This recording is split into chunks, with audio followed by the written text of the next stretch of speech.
All right, all right, all right. Now,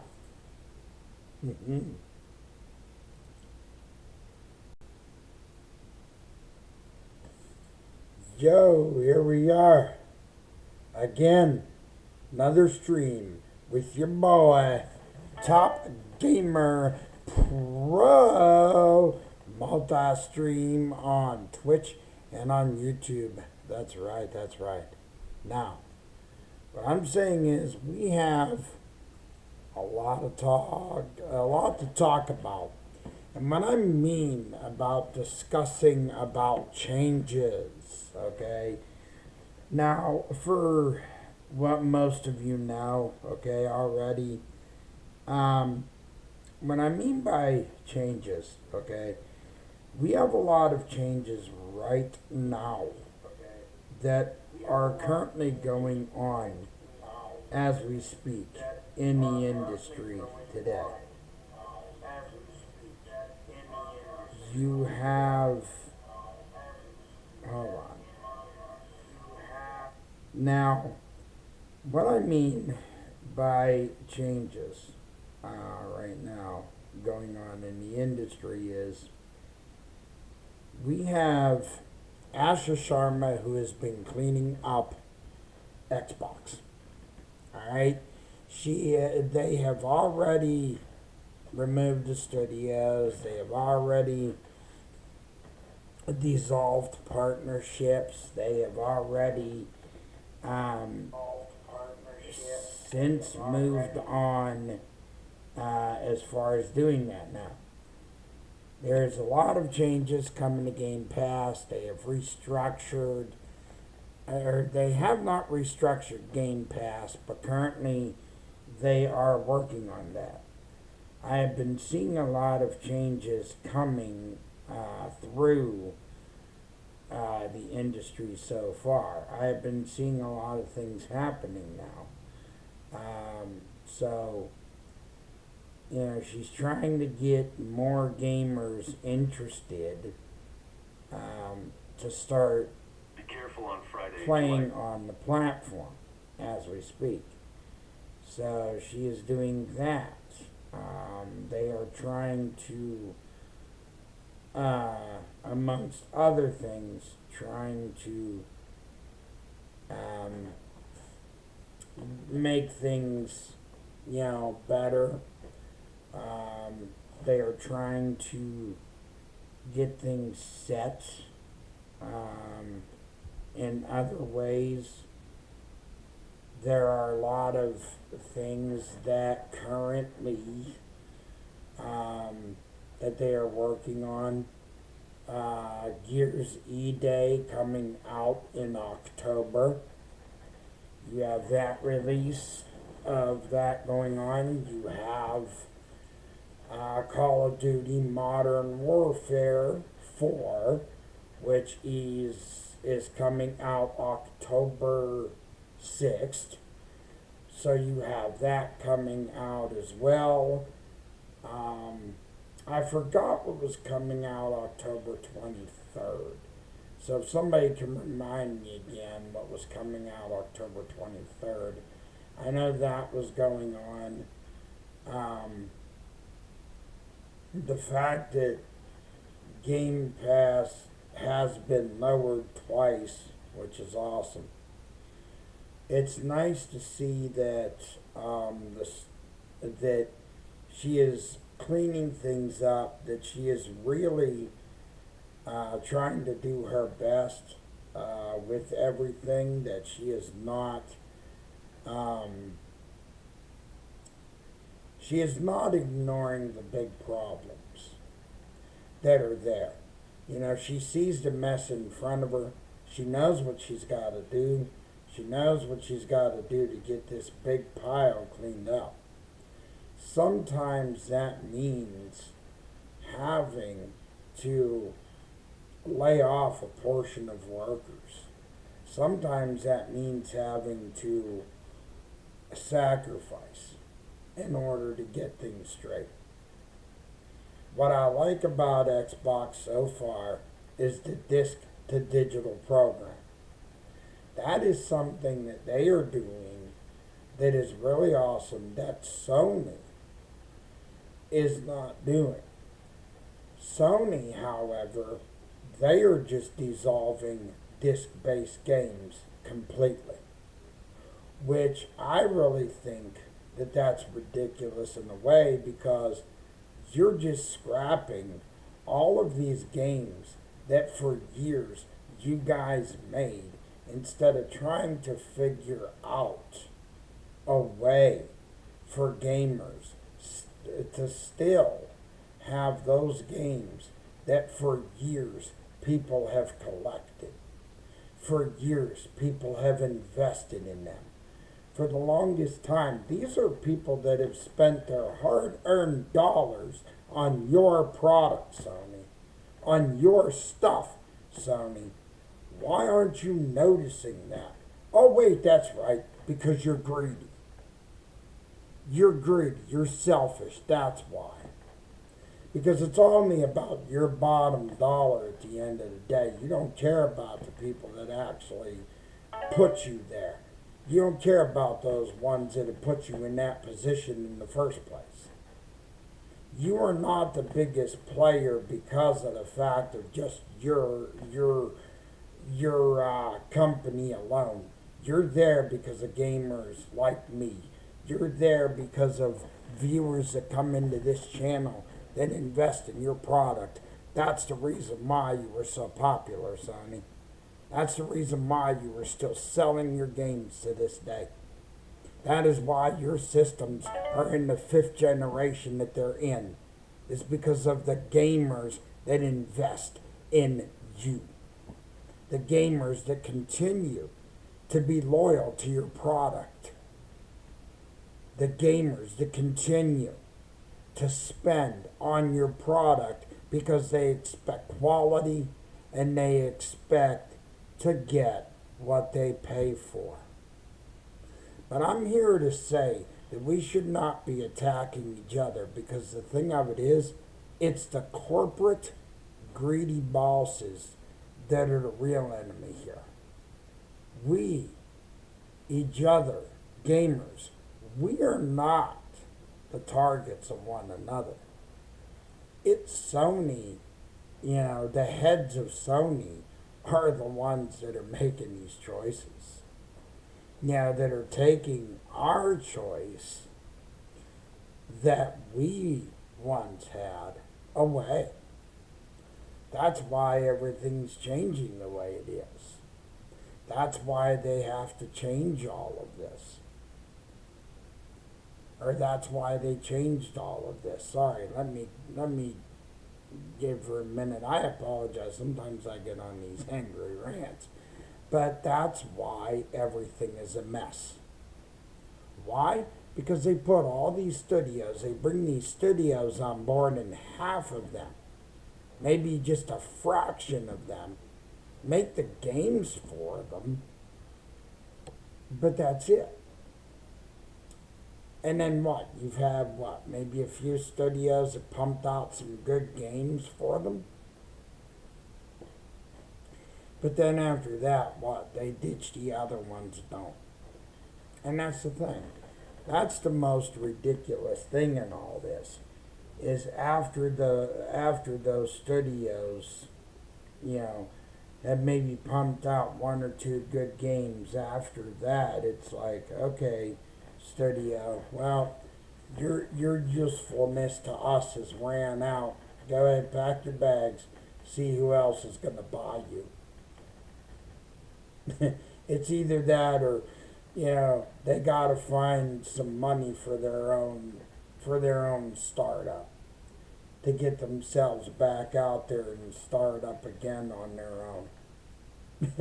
I mean, this is how crazy the gaming industry has gotten to be. Now we're heading toward $1,000 consoles. Why? Because of the hardware that's going in it. The hard drives. All the parts and components and that chip that AMD now has. If anyone has seen this chip, It's an ADM Ryzen chip with AI capability. Mhm. That's what you're going to be paying for. Because that's the pricey thing, besides the motherboard and all the components that you're basically going to be paying for, and whatever else they decide to throw on to the consumer. So, they are just going to find anything they can to charge you for. So, I mean, the only thing that I say that's good for Xbox was the fact of the digital to disc program was the only good idea for the Helix and for this generation, in my opinion. That's just in my opinion. I don't know if you guys feel the same way. If you do, feel free. You can come and leave your comments in the comment section down below. You're more than welcome to do that. But that's just, some thoughts right there.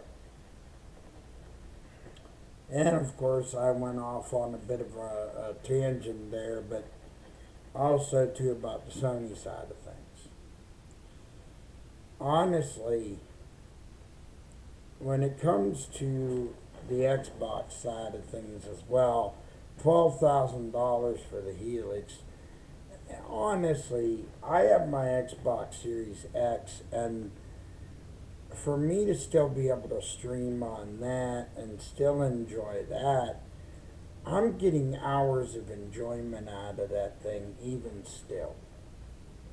So I feel like if I'm still able to do things with that, and I'm getting hours of enjoyment out of it, what reason would I have to go and get another console because of a chip or a more enhanced motherboard?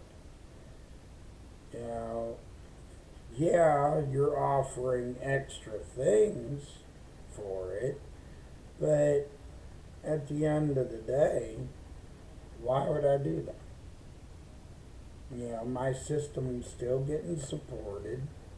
I'm still getting hours and hours out of it. And I'm still having fun with it.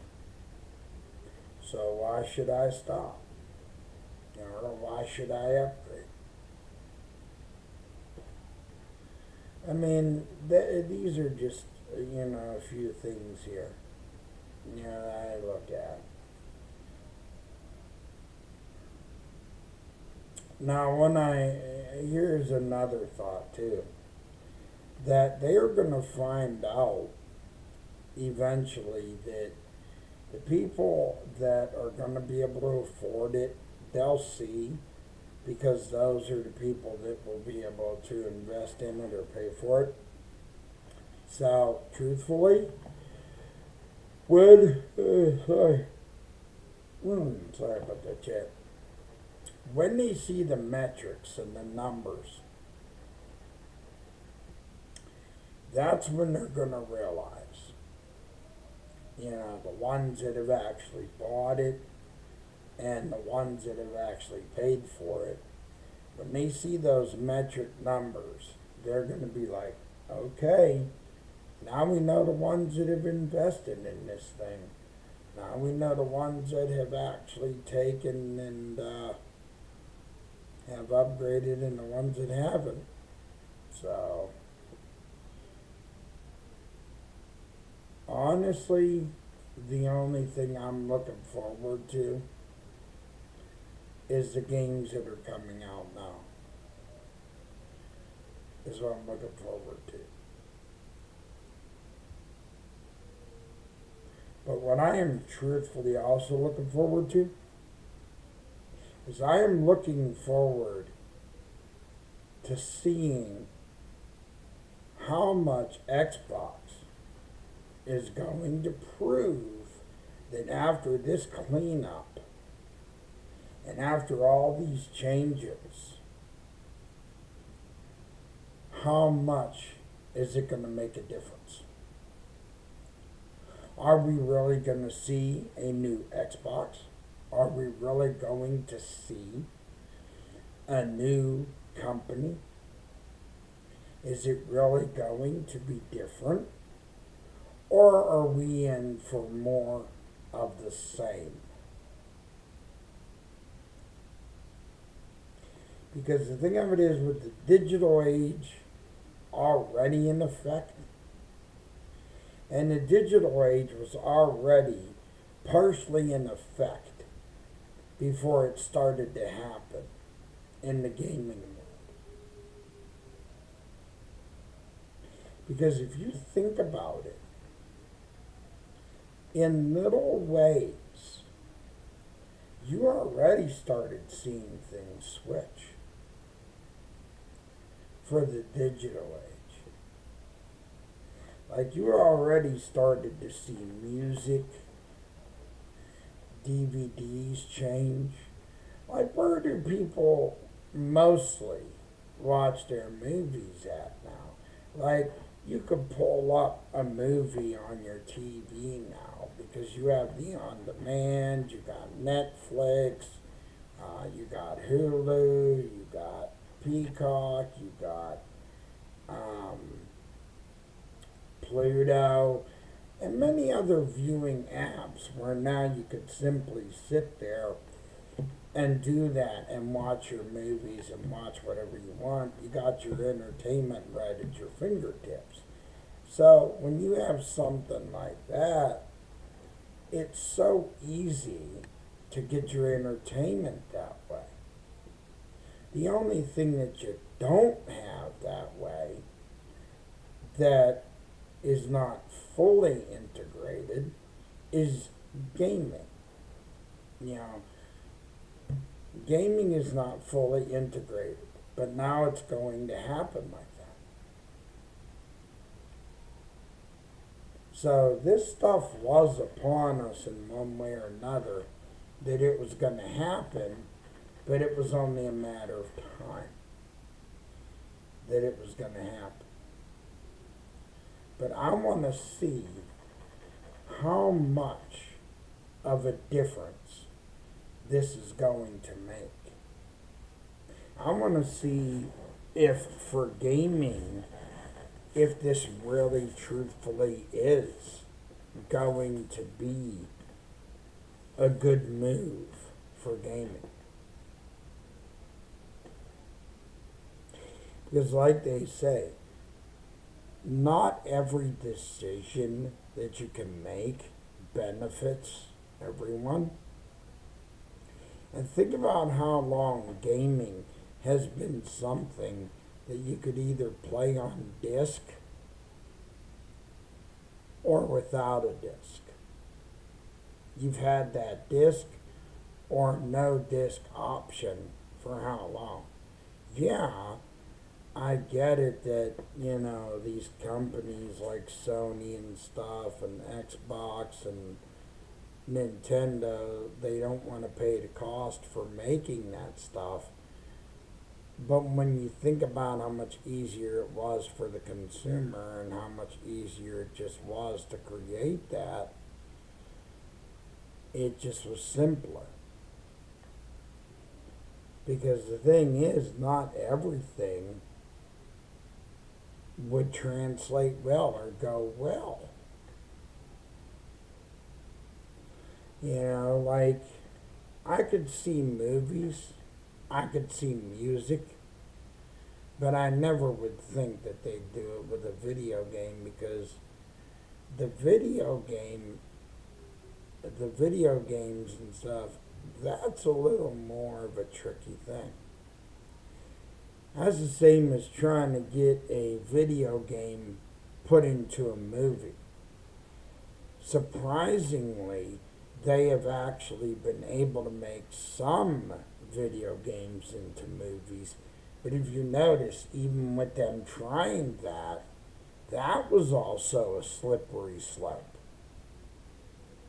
Because not every movie that they were trying based off of a video game, that they couldn't get every movie to be made based off of a video game. And I'll give you one game in particular that they were trying that was very, very complex. Division 2. They wanted to make a game based off of the Division.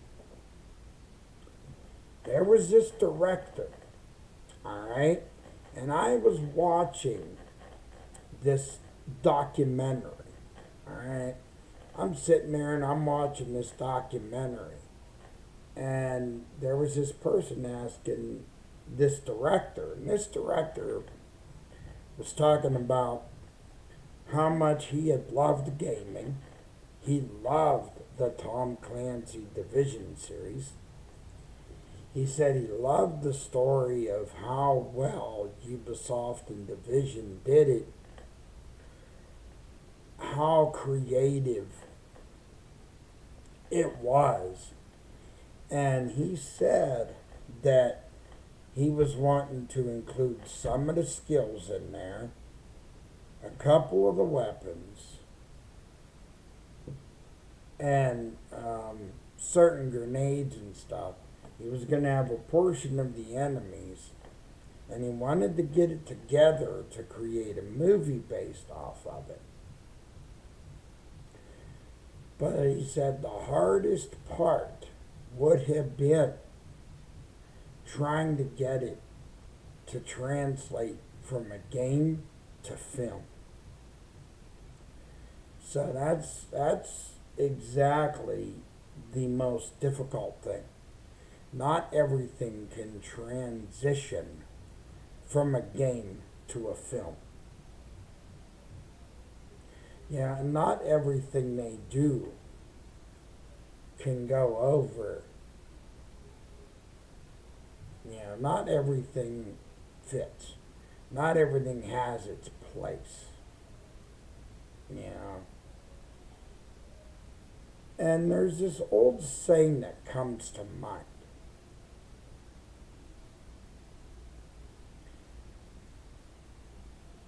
And there's one saying that I'm trying to kind of get out of my head here. The future is coming, and there's nothing we can do about it.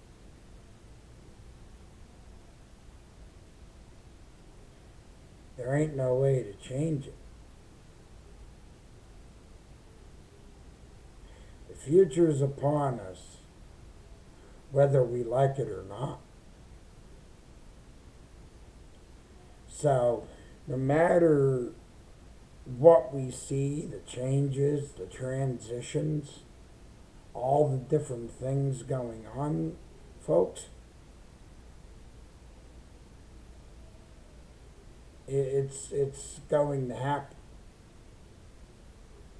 But sure enough, they're going to find out what's going to be good for them. They're going to figure out whether or not it's going to be a good change or a bad change. They're going to find out whether or not it's going to be good for the industry, bad for the industry. They're going to realize that they'll have retaliation. I mean, there's already people retaliating. There's already people that are upset and angry, and you can't blame them. You can't blame people. And I don't blame them either for being upset. I'm one of them. But the realization here is that these people that run these companies, they're going to make these changes irregardless. but you don't have to buy into what they sell. Do research and watch as they're doing these things. Most of all, don't let yourself be deceived or duped into what these people are doing. Yeah, a lot of it looks cool. It's like a shiny new toy, but doesn't mean that that shiny brand new toy is going to bring you joy, because in this world today, every time something's made, something else gets made again that comes out, and supposedly there's that catchphrase over and over again. Oh, here we go. Here's something else that's nice, brand new, works even better, more improved, more enhanced. There you go. There's your next big thing. Yeah, that's exactly the way that marketing goes, products that get sold, things that we're told. It happens over and over again. It's like you get a new model cell phone. Oh, they're already in the office or whatever, or their factory or whatever, and they're designing a brand new model. So it's like no matter what you're doing, there's always something else being invented or reinvented, or now something else being invented for you right away, even if you have like a product that's say a year old or so. There's always going to be something else that's coming. Even if you get one thing, there's always going to be something else that's going to get made and show up again. But only it's going to be something new, something different. Yeah, and then they're going to try to sell that to you. It's the same in the gaming industry.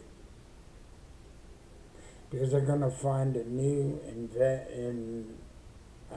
inventive way to continue to get at you and all that, just to entice you. But they always have to come up with a new way and a new marketing ploy to get at you as you being a consumer to the product that you buy into. Now, I'm not going to sit here and say, hey, it's your personal choice you buy into this stuff. It's not mine. I just do what I do for the benefit of myself. Because running an entire YouTube show like this is not very easy. Running this on Twitch and on YouTube, I'm telling you, it is tiring. Just to keep the lights on around here, I have to keep the bills paid to keep the lights on, and keep everything going. So, it takes a lot to do, believe me.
Now that right there that I dropped is a link to my merch shop, which is also on YouTube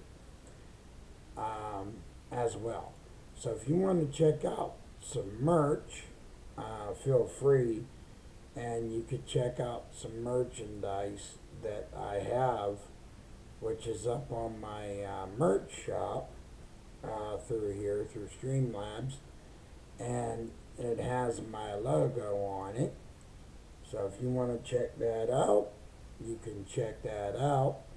And all proceeds from that, any proceeds that I get from it, is going to go toward the YouTube channel and any streams that I do on Twitch. Because I will be putting that stuff toward the channel so I can continue to support it and keep the channels running. I also have a Patreon page, which is Top Gamer Pro 2025 at patreon.com. Now, I know that I'm kind of doing that, while doing this podcast, but it means a lot to me because it does take a lot to run this. It does take a lot to operate all this. So eventually I am trying to keep a lot of this running.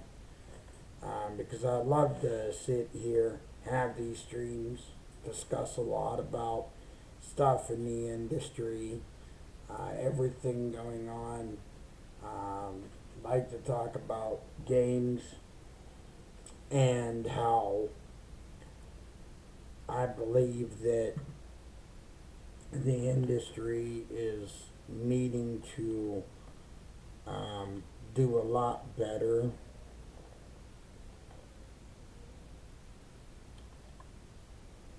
with how they're operating things. And I really do. I think they need to realize that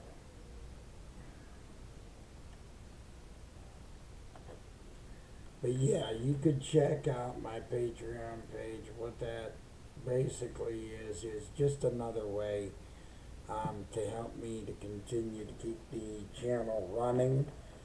Because it does take a lot to run this, to keep up with it, to upgrade, to get better cameras for the show, better things for the show. I am also trying to reach my goal of 50,000 subscribers, so instead of just recording a video to post it to YouTube, I'm hoping to also do live shows where I can have or use my phone and you guys could be interactive with me to where you guys don't always have to play back a video and always view it. You guys could be right there on the spot watching a video or watching a stream and be a part of it, instead of always having to watch a video that I post up later that premieres. So, but really, I'm just hoping that things get better with these studios, with Xbox, and things improve. I am not really for an all digital future, but I know that right now things are not really going to change. Things are going for an all digital future as much as I don't really support that, but we don't have a choice in the matter because honestly, if we had a choice in the matter, I'm sure the outcome would be different. But this is the future of it. So I do like how she is really trying to do more to clean up things. And I see how she's making better changes than Sony is. And it seems like that where Sony is failing at in a little bits of ways, Xbox is not. And the biggest way is the disc to digital. Because Xbox is like, okay, we are not going to just outright get rid of our games.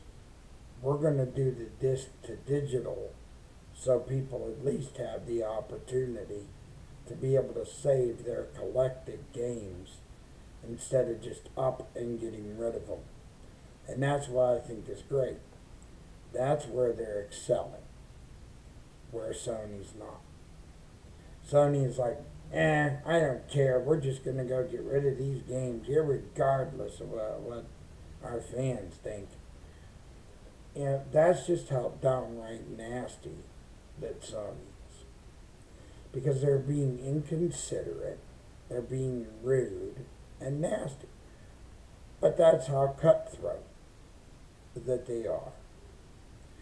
And if that doesn't show how much they are willing to treat their fan base, their loyal fan base, mind you, then I don't know what will. I mean, if you're willing to just scrap the games like that are on disc, yeah.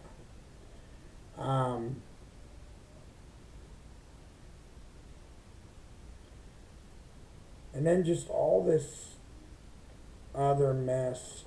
I'm trying to think because, like I said, over these past few days, it's been nothing but the recycled mess. Oh, but I did get to try out the Court Center heist.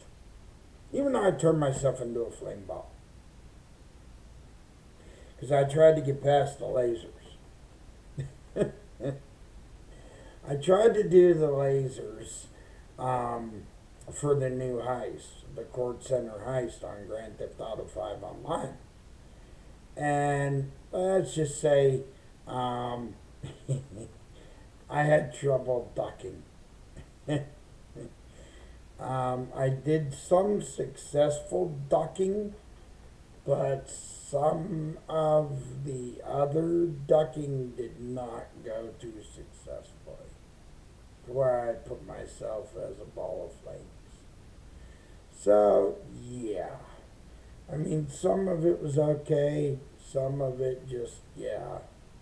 After me putting myself into a ball of flames, that was pretty much it.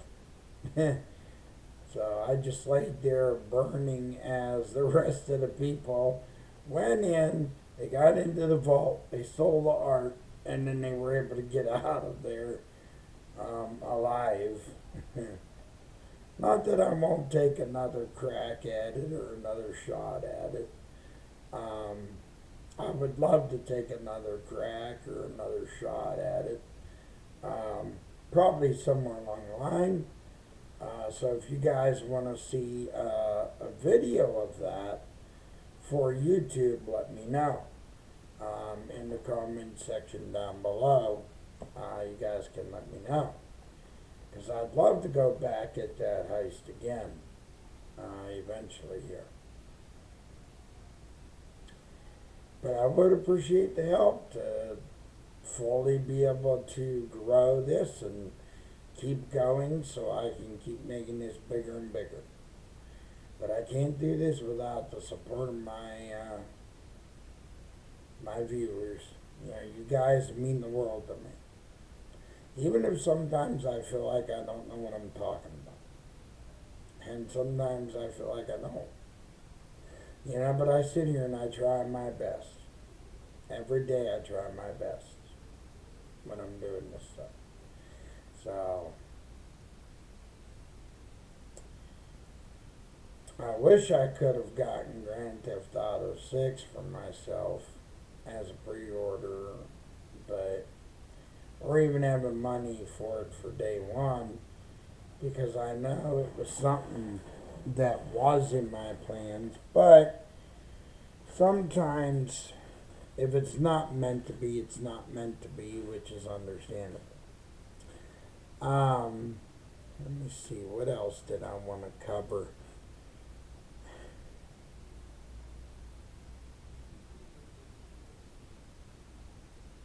Because I know there were some other things I was thinking of that I wanted to cover.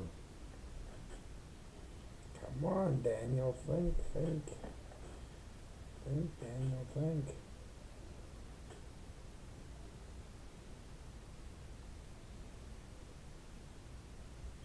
I know there's still some people that have been off and on boycotting Grand Theft Auto 6. I don't know if anyone's heard more about the whole boycotting mess as far as that has been going. I don't know if that stuff's still happening yet, where people have been boycotting that. But I think it's just crazy.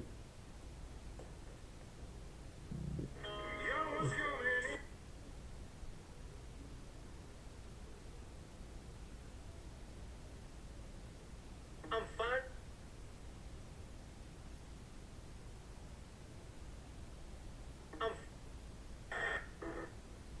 I'm going to look up real quick on social media here because I want to see if there's any other gaming news Okay, we have Crab Fest is back, so the new that has come up.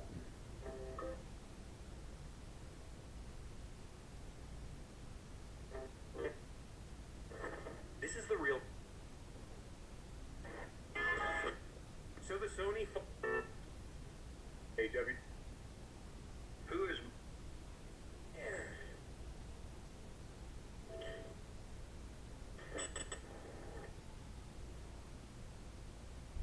A portion of the time I keep getting food advertisements, which drives me nuts.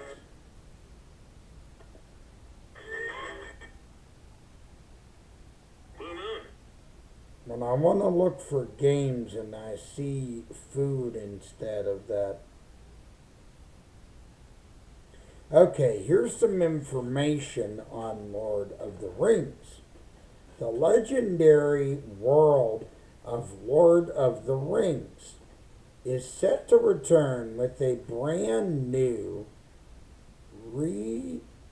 retelling of the Hobbit, bringing iconic characters, breathtaking landscapes, and unforgettable adventures back to the big screen. From peaceful hobbits to epic journey filled with ancient magic and hidden dangers, fans could be in for a fresh take on one of fantasy's greatest stories. The road goes ever on, and a new adventure is about to begin. The legend lives on, the journey begins again. Are you ready to return to Middle Earth? The Lord of the Rings returns August 14th with a brand new retelling of The Hobbit. Now, I don't know if you guys can see that. I don't want to have it blur, be blurred. Hold on. My phone likes to.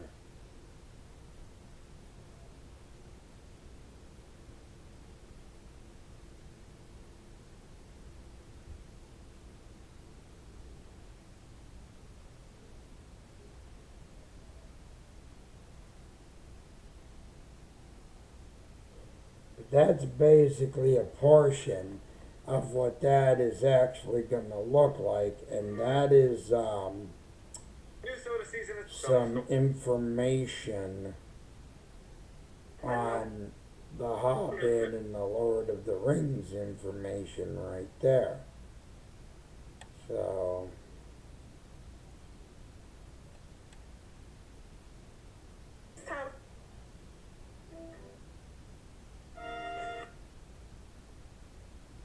Excuse me, are you some? So I'm just gonna check real quick and see if there ain't any more info.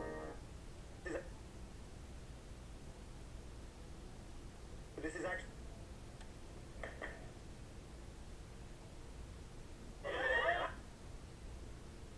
Cause you know how that goes sometimes. That really, nerds, blue raspberry cotton candy cheesecake burst hot pockets.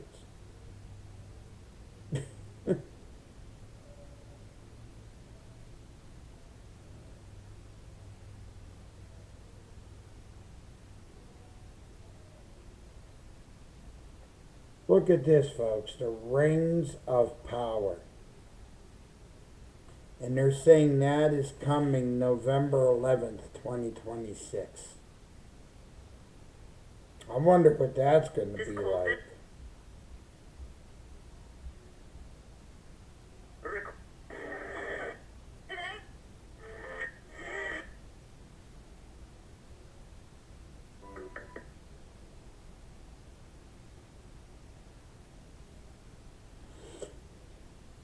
Who would end up being down for this? A Call of Duty World War.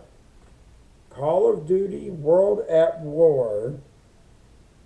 Looks like we might get a port version called Call of Duty World at War for PlayStation 5 and 4 this September. Yeah, okay.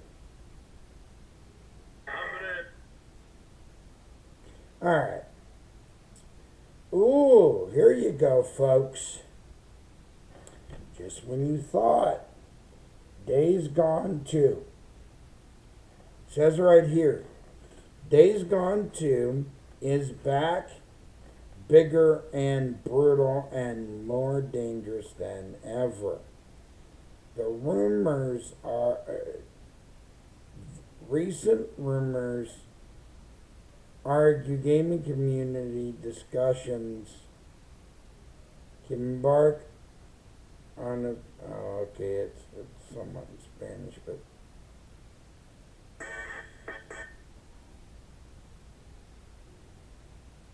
the rumor has it, as far as Days Gone, that the possibility of Days Gone 2 is back on the table for a possible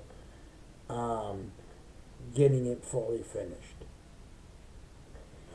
And then they're going to be doing Lord of the Rings with the Hobbit that's coming August 14th. So think about that. I mean, we got some amazing things that are happening.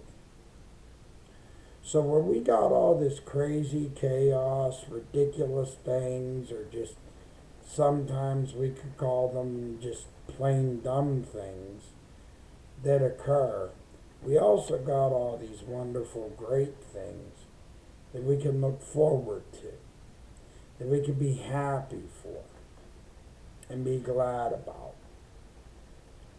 So there's no need for us to sit here in misery, argue with each other, go back and forth over something ridiculous or insane. So, if you guys can help to support, greatly appreciated. But just remember, the argument should never lie with gamers. If anything, we should just partner up and remember that the real true enemy here, or I should say the real truth,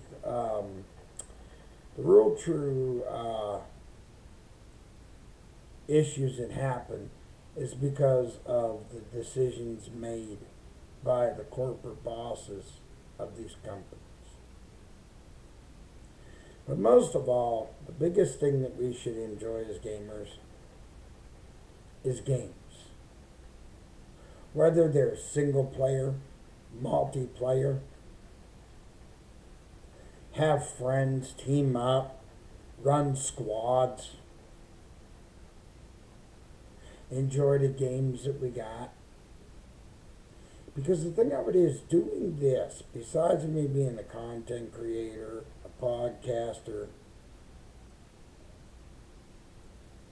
and just looking up games to share with all of you, share my thoughts, my opinions with all of you.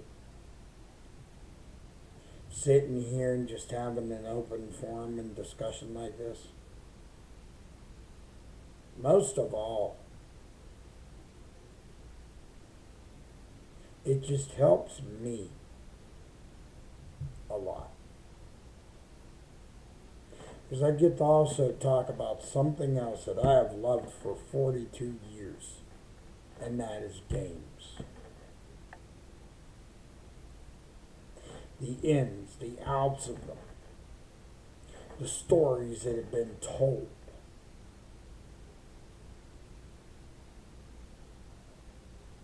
And I can honestly say, for the games that I've had the privilege to play over time, I have ended up being a part of some pretty dang good stories over the years.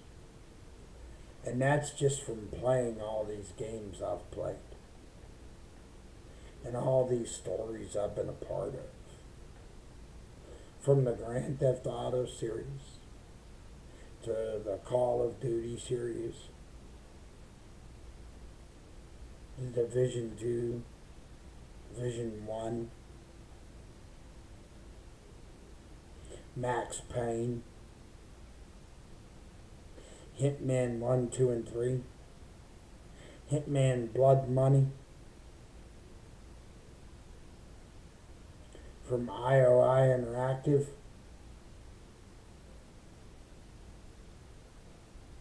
to Resident Evil from Capcom.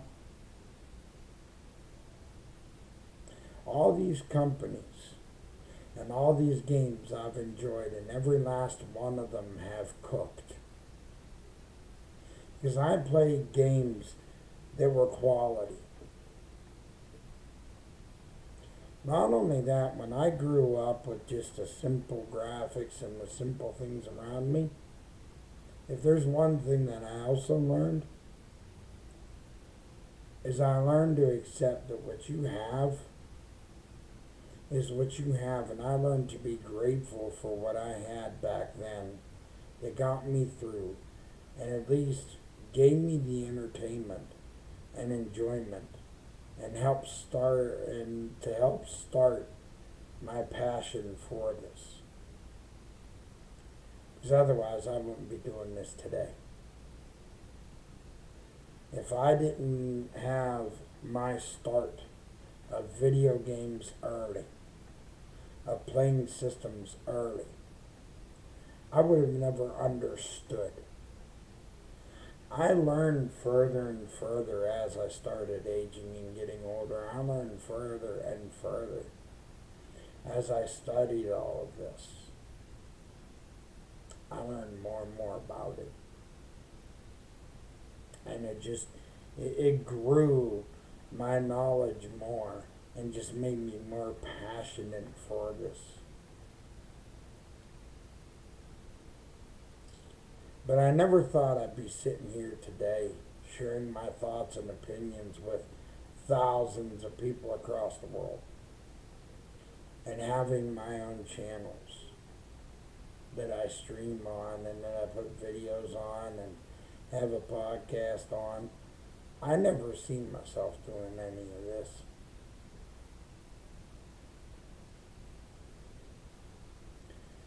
So I'm not going to stop doing this. I'm going to keep doing this. But with your support, we could really turn this into something wonderful. To where it'll become something really great.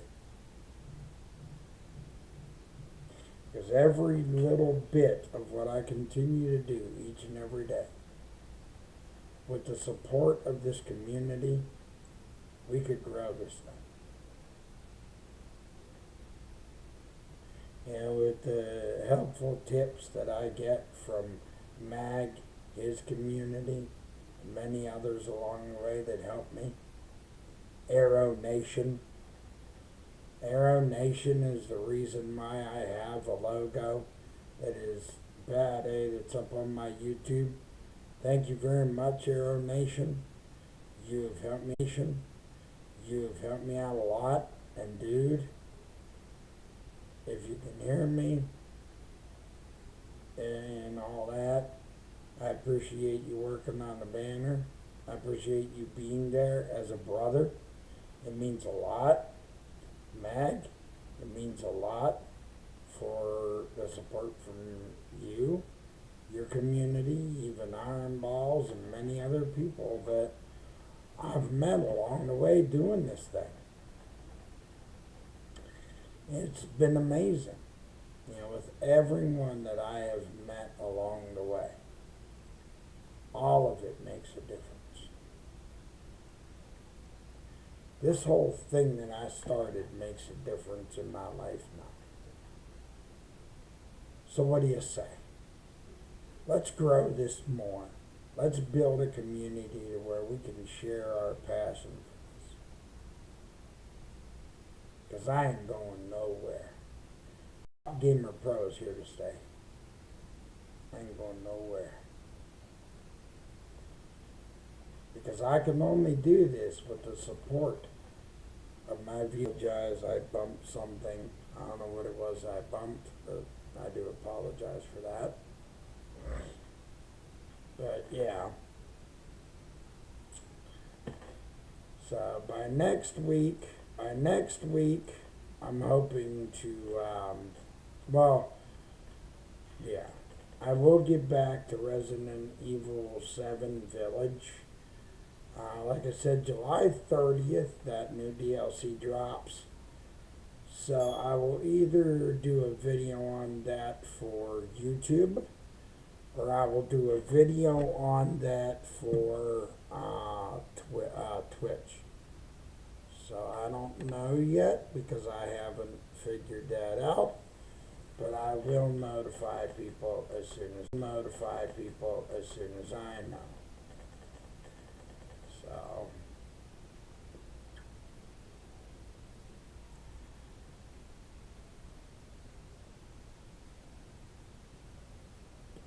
but it has been really crazy with the changes that have been made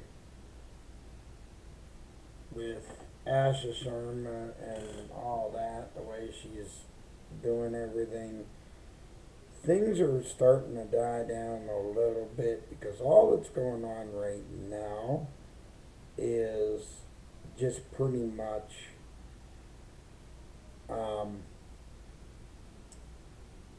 stuff that's getting recycled through the news. There hasn't been anything like new that I've seen. So, and Assassin's Creed.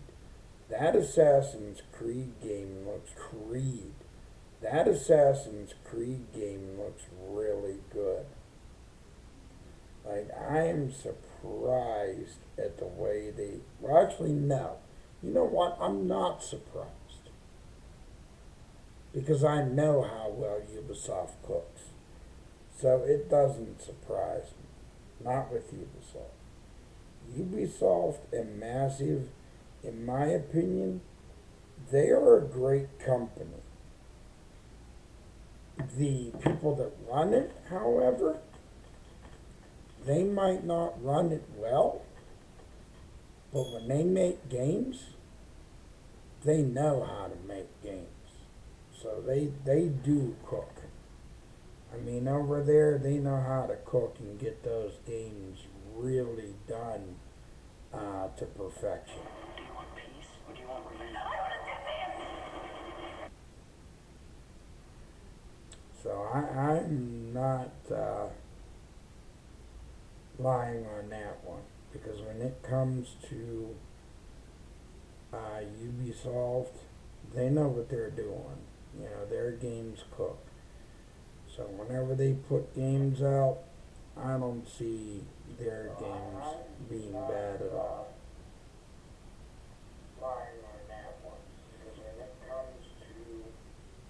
So I don't doubt their work. I don't judge their work.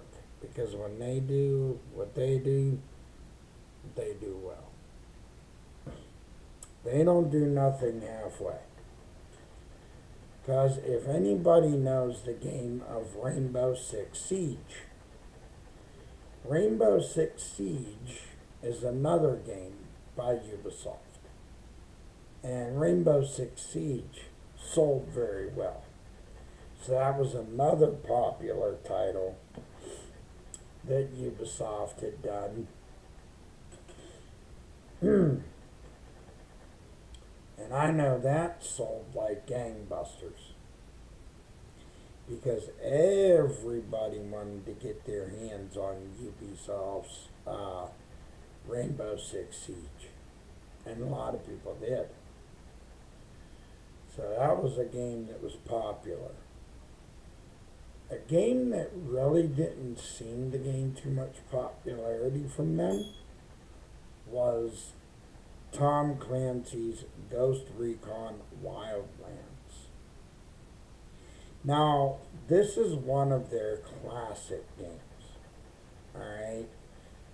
Ubisoft's, the Tom Clancy Ghost Recon Wildlands was part of their classic collection. Now, it could have been maybe because it was part of their classic collection that might have been why, or it could have been why. But I still don't understand that even if it would have been, what is the big difference though? If it was that way. Because in my opinion, it was still a good game. It was still a fun game to me. Now, I don't know if anyone out there has played Ghost Recon Wildlands, but it's a good game to me. And then they have another game too. It's another Ghost game. I can't remember the game off the top of my head, but it was another game that they had that was a classic. Because they're games that they've done, whether they're classic or modern, they know what they're doing over there. Compared to what other studios have done. I mean, there's only a few studios that come along, in my opinion, that could really produce games. And then there's studios that will produce a game but cannot do what Ubisoft can do. That can't live up to the reputation. It's the same as Rockstar North in a little bit of a way as far as reputation, okay? The thing is, Rockstar and their reputation, years back, when Rockstar started with three brothers, the Hauser brothers. You had Sam Hauser, Dan Hauser, can't think of the last brother's name, but there were three Hauser brothers that started that whole thing when that company started. And when they started that whole thing, they started on like your basic computer. And when they started GTA was just like this basic game of like a cops and robbers thing. Is how it started. That was the concept and how it began. It was like a cops and robbers thing. And it wasn't even a full dimensional thing until it started to evolve and grow. And it got bigger and bigger. And then they figured out new ways, different ways to evolve it, to make it bigger, to make it better. And before you know it, it evolved into this thing that became more than just cops and robbers. It was just this, it transitioned from that and it started to grow into this thing to where they turned it into something that it became a game where they could start telling a story with it. And that's how the other GTAs got their start. And it's just, it's interesting. Because when you think about the small time and the little ways how each of these games started out as just small concepts and then started to evolve and grow in to this big, huge thing, it's really something. Like, once the other, and then once that other Hauser brother basically left, when Take-Two Interactive basically came in, and he made Mind's Eye. From what I know, he's getting his butt whooped in a bit of a way. Don't get me wrong. Rockstar Games, I love their work. I enjoy what they're doing. You know, it just, nothing can beat what they have done over the years with their games and the way that their games have been. They have such a huge product with GTA that it's just hard for anyone that is an up-and-comer or someone that's been established for a long time or a small period of time to try to outdo what Rockstar can do. That's the same as Ubisoft. They try to do what they can. They're in a league of their own. I don't think Ubisoft or Rockstar have anything to prove as studios. Sure, your management might stink.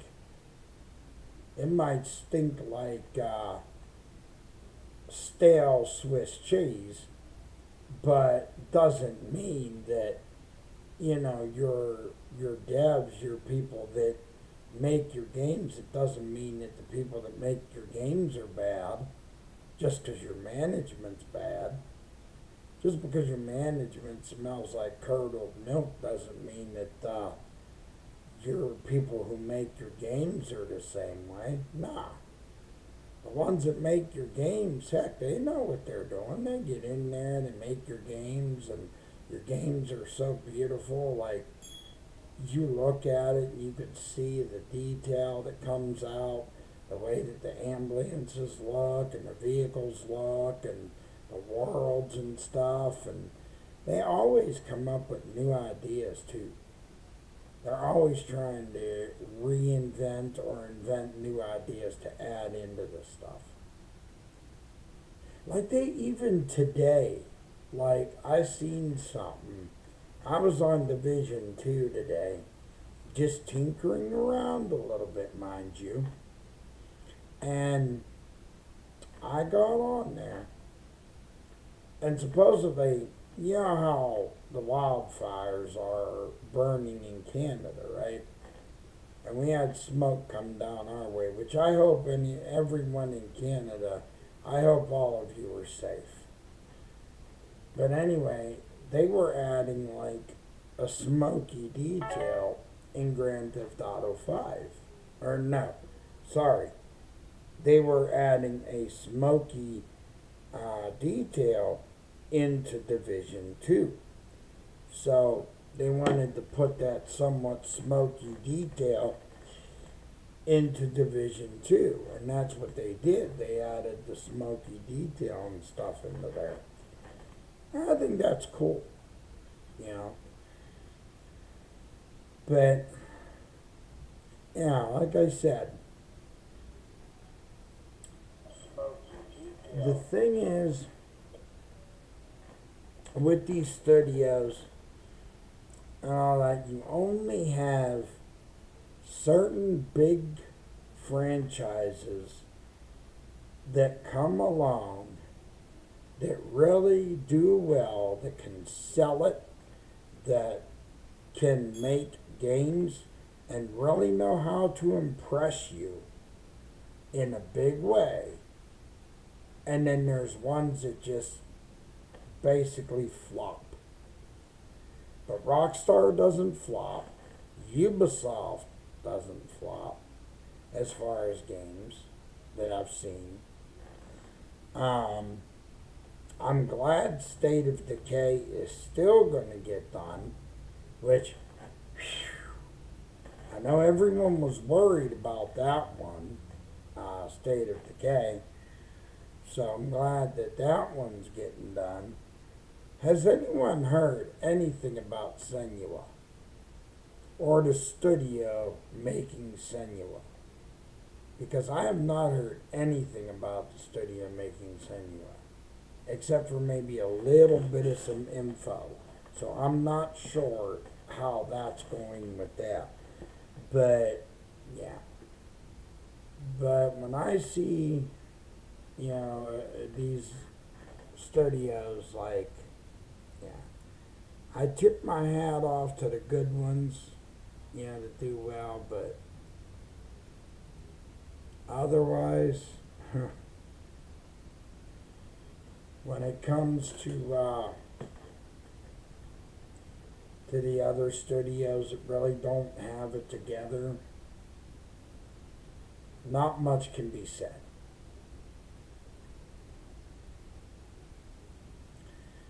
But they do, you know, they do need to pull it together, especially now that a lot of the studios out there have to figure out how to be on their own, especially ones that may not have been bought by anyone. They have to figure out how to make their way if they want to continue to keep producing games, especially producing games and being able to have those games go to market.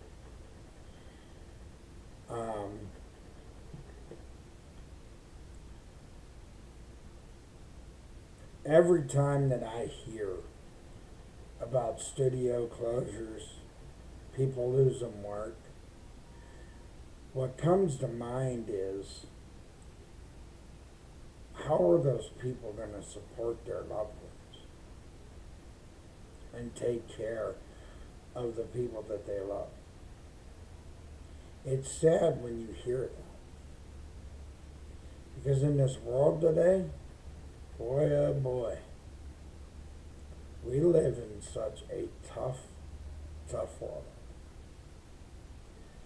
But my heart goes out to those people. Yeah, because I know what it's like, you know, just keeping the lights on for this place to do what I do here. I know what that's like. So if there's one thing that I will always do is I have the back of anybody that deals with a lot. Because, you know, I believe in trying to have one another's back, because all of us in some way, shape, or form deal with a lot. So, but all these great games that we continue to see coming, you know, like we got Wolverines coming out in September. We have Halloween coming out for the October season, and many other titles that are dropping between now to the release of Grand Theft Auto 6. We are definitely getting a 6-star wanted level in Grand Theft Auto 6. That is actually legitimately happening. They do want to put a 6-star wanted level in Grand Theft Auto 6. They are going to add where you will be able to have a certain amount of weapons, and what you can do is they are going to give you a movable crate that you can load into a vehicle to store weapons as you go from place to place. That is the concept or idea that Rockstar has been kind of toying with, but I think they're going to go with it. From what I heard from Rockstar North and the Newswire, that they do, or that they're indeed going to have a weapons crate. What I've also heard is they want to have it where the police can have a funeral if you kill a cop. That's what I also heard. That's also what I heard through the grapevine. So I think that's going to be something cool as well. Trying to think of some other things I heard as well. But there is so much I heard, so I don't really fall for rumors much. I try to pay attention to the Rockstar Newswire, because if you want to get the best information, their Newswire, they will either post to their Newswire, or you could go to X. Because X, aka Twitter, they will post there. Follow them there, and you'll get your best info on there.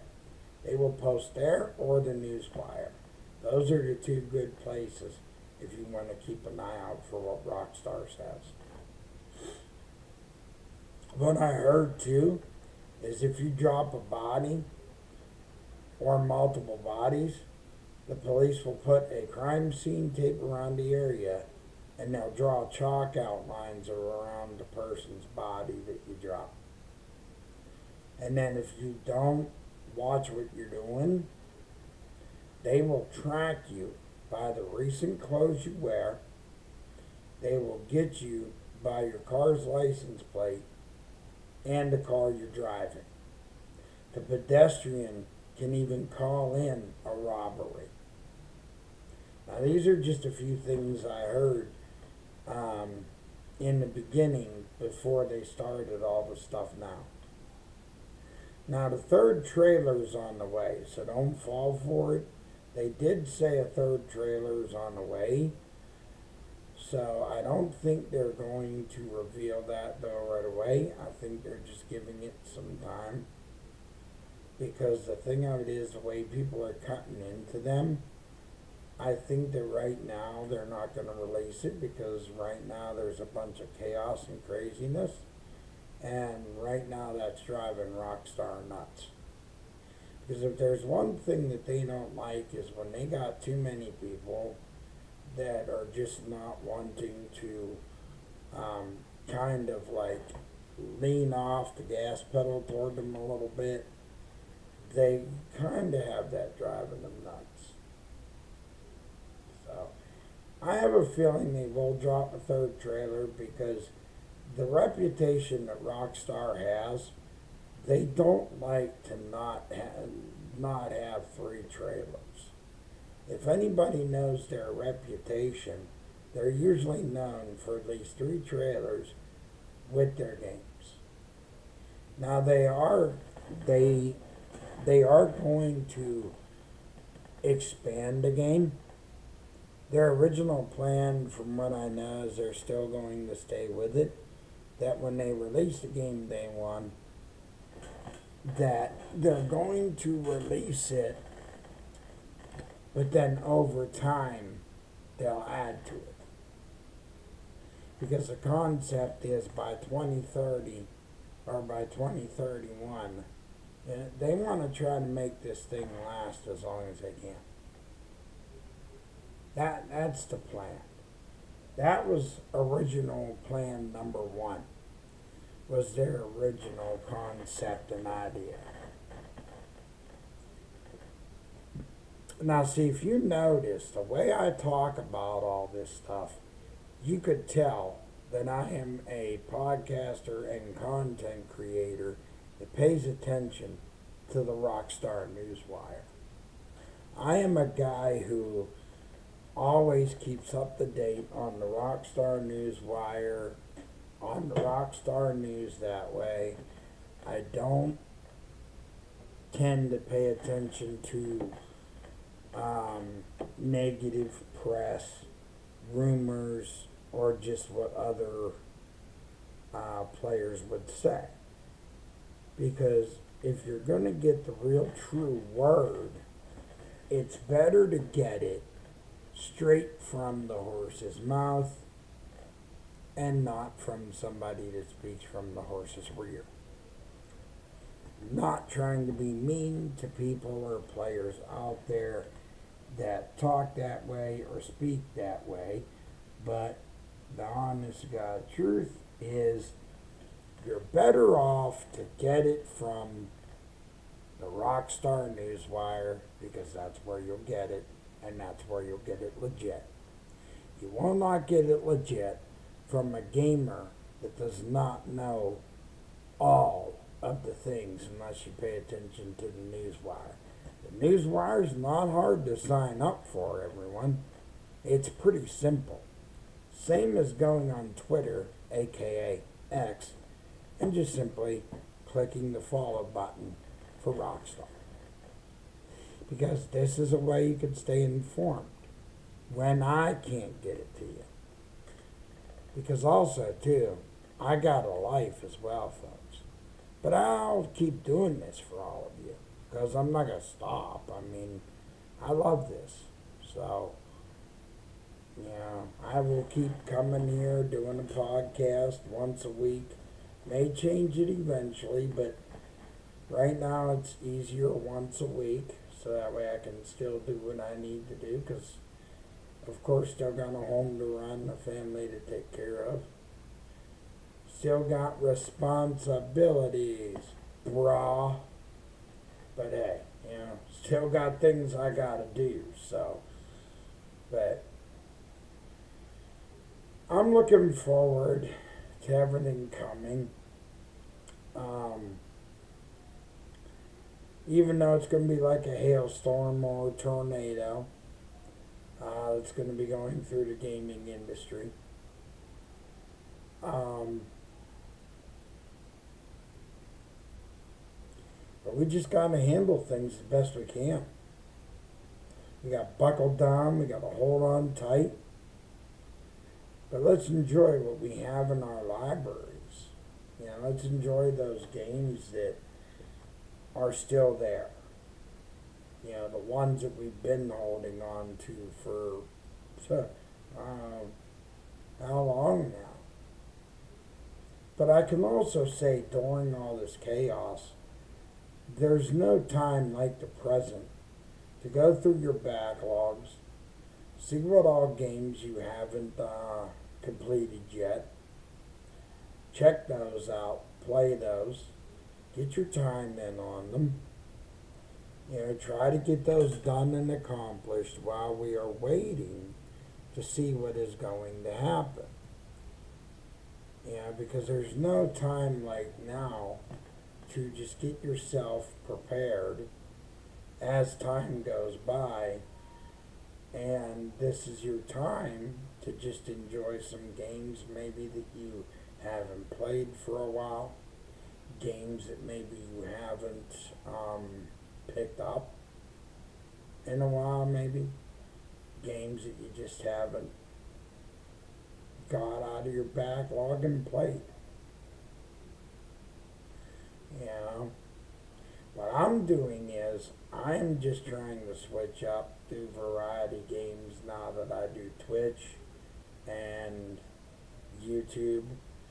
And of course, I also got a merch shop up that right now they're currently working on my merch. So, but I got that going. And I gotta do something too with the girl. She wants to go see an Elton John concert because Elton John's coming to Greensburg. But I have yet to tell my girl that it might be rough getting into that because, him being such a famous singer. And I know the city here, everyone's going to go crazy to go cram in and see Elton John. So, me and her would have to figure out how to get tickets in advance just to go see that. Because I'll tell you what, I know the second he enters in the city with his tour bus and all of his people, my oh my, this city is going to go crazy. He's going to rip the roof off of this place. I can tell you that right now. And the only reason why I could say that with certainty is because look who it is. Elton John. Talking about like a major artist. Because how often is it that you would see an artist like Elton John come into a city like this? Not often. But anyway,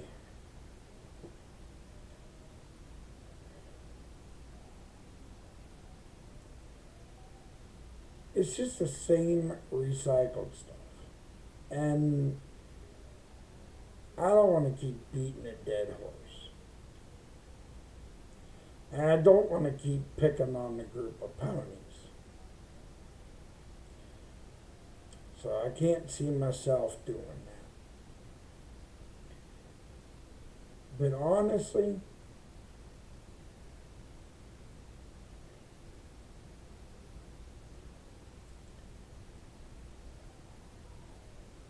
either way, I'm going to see people buying into this one way or another, despite what is said. Because one way or another, people will decide to do as people will decide to do. But either way, they'll get you a hook, line, and sinker. Because that's the whole plan here, is to get people into this whole digital future age, because that is where they're going to lock down this whole dang thing. Try downloading a digital game. It's going to make your life simpler. It's going to make it easier. You don't have to have a disc game no more. Not when you can download your stuff digital. That's exactly what it's going to be. There's your slogan. There's your catchphrase right there.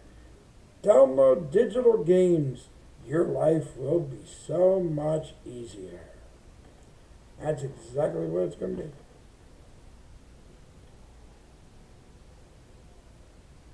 And then whenever you look behind you and you are getting that game and it's downloading and you're like, oh crap, what the heck did I just do? You just locked yourself down to that game being digital on your system forever. Is what you just did.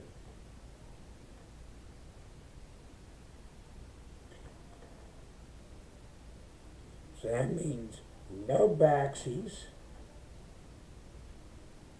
no mulligans, no whatever you want to call it, whatever terminology you use, because that's it.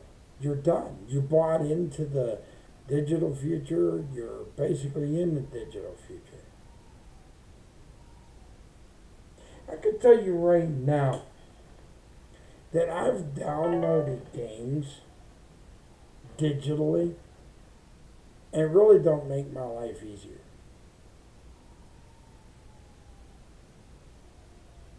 Because you could still run into slowdowns, you could still run into lagging speeds, download or upload speeds, you could still run into those issues. You could still run into small problems like that. You could still run into small hang-ups here and there, stalls here and there. You know, like you can always have these little issues. And it doesn't matter whether it be disc or digital. The only thing another thing I hated about disc, besides me dropping it, was sometimes, I don't know if you guys notice, but when you would put in a disc, sometimes a disc would stall. Did you ever notice that? Oh, sorry, we found something on your disc. Sorry, disc reading error. Then you clean it off with a cloth, a clean cloth, put it back in. Disc reading error, disc reading error. That's the thing. That was the aggravating thing too. Even back in the day when you had the original PS1 and you tried to keep your discs as clean as possible. Have them not be dirty. Have them not be dusty and a mess. And still, when they were as clean as heck, you would still have disc reading errors. Or the laser eye. Oh my goodness, if your laser eye got loose. Now, did anyone else ever have this trouble? Sometimes with the laser eyes that read the discs. That if somehow that laser eye got jiggled a little loose, and then that laser eye was not reading the disc right. Sorry, could not read your disc. I kept saying, shoot, really? Could not read my disc? I didn't do anything. So it's like, there's always these little problems that get in the way of something.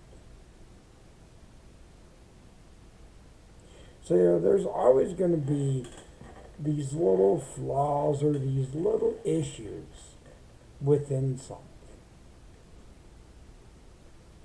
But once these companies get their money, they don't care. It's like this one song that I've heard. And it's not, I'm not even gonna sing any of it, but the title of the song, and it's a song by MJ, which you guys ought to know who MJ is by now, but the title of the song was, they don't really care about us. And that's the truth. That speaks volumes with these companies. They don't really care about us. We have to care about us. We have to care about what we do every day. We have to care about what we are going to do when it comes to our games, to our accessories. We have to care about what we invest in 24/7. Whether it would be accessories for our systems, games, cameras for recording for the shows that we do, what we invest in every day for our homes, our houses, for our families. Because we live in a world today where higher ups, they don't really care about us. We have to care about us. We have to care about ourselves and the people that we love and the people that we have. That's who we have to make sure that we care about. Because it's every individual for themselves. But if we have at least just a couple of loyal friends that we can call friends/brothers, they are there for us, that's what matters. Besides our family, besides a gaming community with all of you that view, that watch this, that help me along the way, and my family, of course. That's all that matters to me. Yeah, if you get a chance, you can check out my merch. Not forcing you. You get a chance, hit the like button. You get a chance, share this out there with people that love gaming. Because, let's show off what we love. Let's show off what we enjoy.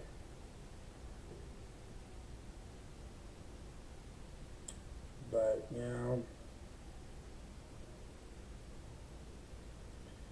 because time and time again, it all comes back to the same thing of us having to care about ourselves as consumers, as customers, of everything that we view, that we buy, that we invest in.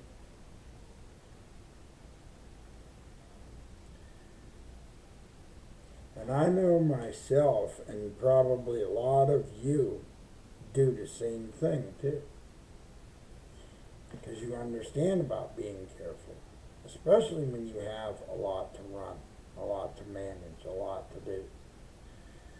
And you have to consider those things. Because if none of those things are under consideration, nothing runs well. It's true. Nothing does. Nothing runs well and successful unless, unless done right. Unless you're doing it right, that's the only way things will run successfully. So,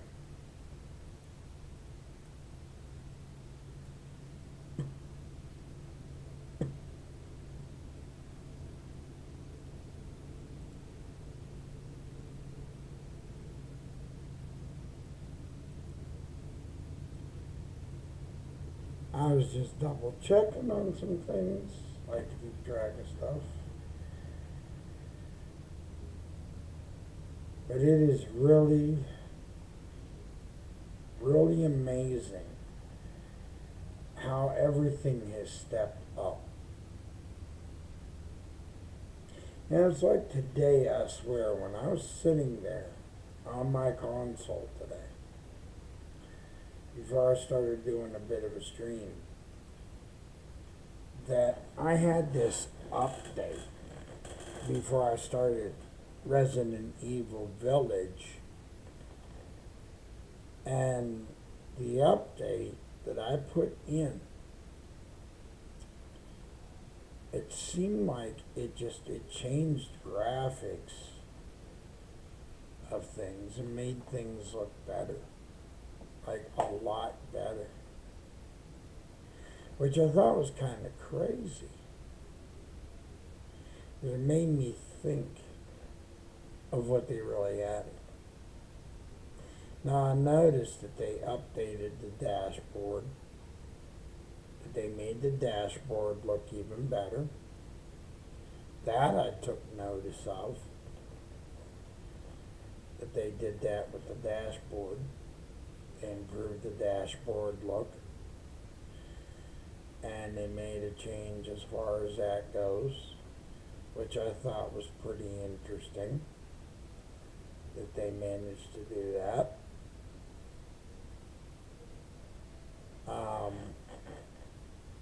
And the way that my games have looked, it's awesome. So I don't know what all changes that they made. And it's awesome because it looks like they finally updated my dashboard. I don't know if anyone else got this new dashboard update. I'm sure that you guys may eventually get the new dashboard update.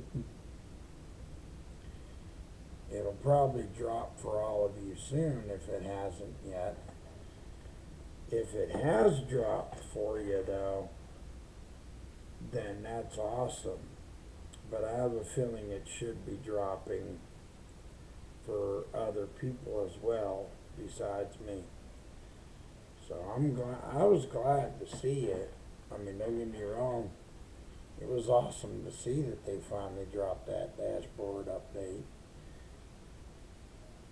Because I did hear something about them updating the dashboard. I just didn't know how soon that they were going to decide to do that, or how soon they would drop the dashboard update. But I'm glad they did. Yeah, I'm glad they actually dropped that dashboard update. So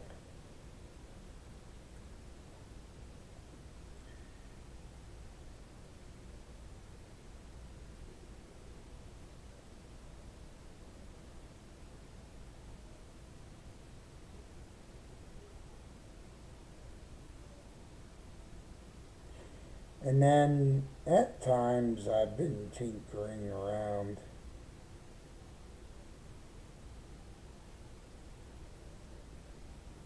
I found myself majorly getting back into Division 2 again. I started getting into that, getting my gear leveled up more.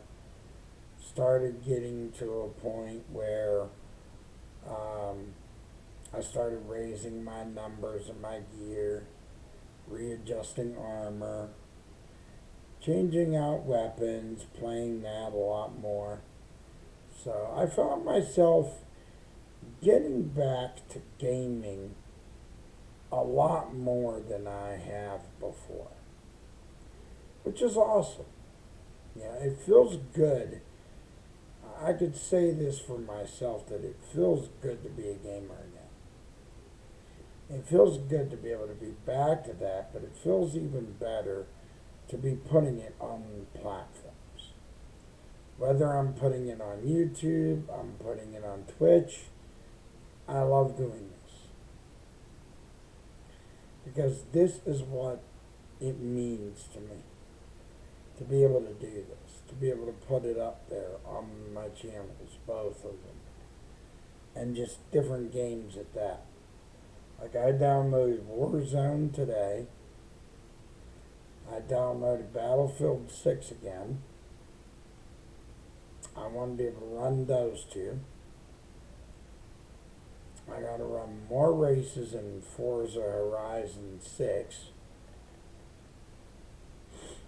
Because I wanted to get more practice. Sorry about that, Chip. Wanted to get more practice in when it comes to that. So, but yeah, I'm trying to make time for whatever I can. But I also got to get prepared to also make some family time. Yeah, for my family. So, have no fear. If I did make family time, I'm just letting you guys know. That would be the case. You know, I wouldn't be on for a period of time, because I'd be making family time for the family. Like I said, I've been looking at games and getting ideas of different ones I could try to incorporate. Ones I haven't played before, or ones that I just haven't done on streams or recorded. So, but I'm hoping to reach my goals on those channels. 50 subscribers for Twitch and all that, so I could reach that goal there, and 50,000 on YouTube, so I can do live streams, so that way you guys don't always have to play back a video. But over time, I know those things will come. So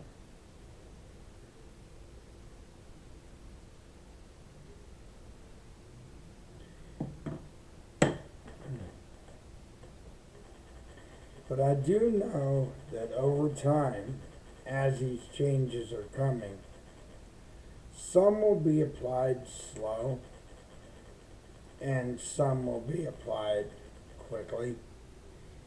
And it's all going to depend on where the most crucial things need to be applied fast. Because the thing is, with everything that was in shambles for a long period of time at the companies, that's where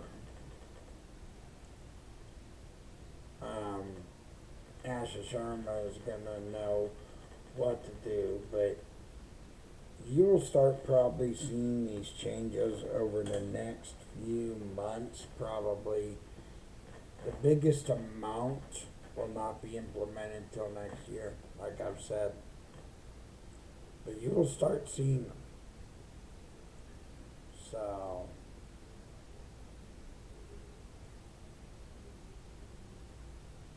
but you really don't want to focus on the business side of it all. Because here's why.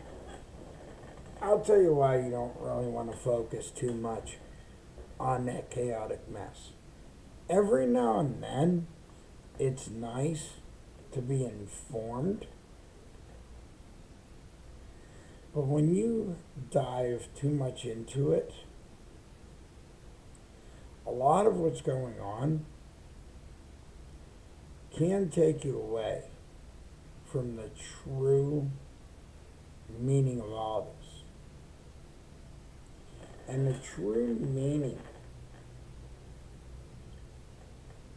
is for the sake of the games. The true focus should be on the games. The games and the hardware that we play it on. Not so much what Asha Sharma's doing, because we don't need to really be up Asha Sharma's butt. Sorry to say it in words like that, but we don't need to know what she's up to every second of the day. I don't want to know if Matt Booty is turning around and enjoying some fancy chocolate. I don't want to know if Satya Nadella is using like a pet egg and scraping down his feet to get rid of like dead skin cell or something like that. Or I don't want to know if Amy Hood is getting a massage by a masseuse or something. Like, I don't care what these corporate people are doing in their lives or what's going on. Or even like Mag says about what's his name, the one he calls Gandalf. But anyway, I don't want to know what these corporate people are doing with their time or anything like that. Because my focus is the games. The games that are getting made and the hardware that continues to be supported and the future hardware is where it's at for me. Because I want to know if they're going to be able to secure safety when it comes to all this. If when these changes come into play, we start getting this like newer hardware, if it's really worth what they're doing here. Is it honestly going to be what's necessary and needed? Yeah, we might need a new console generation because that's basically what is done every time. You know, this is what's done like this. But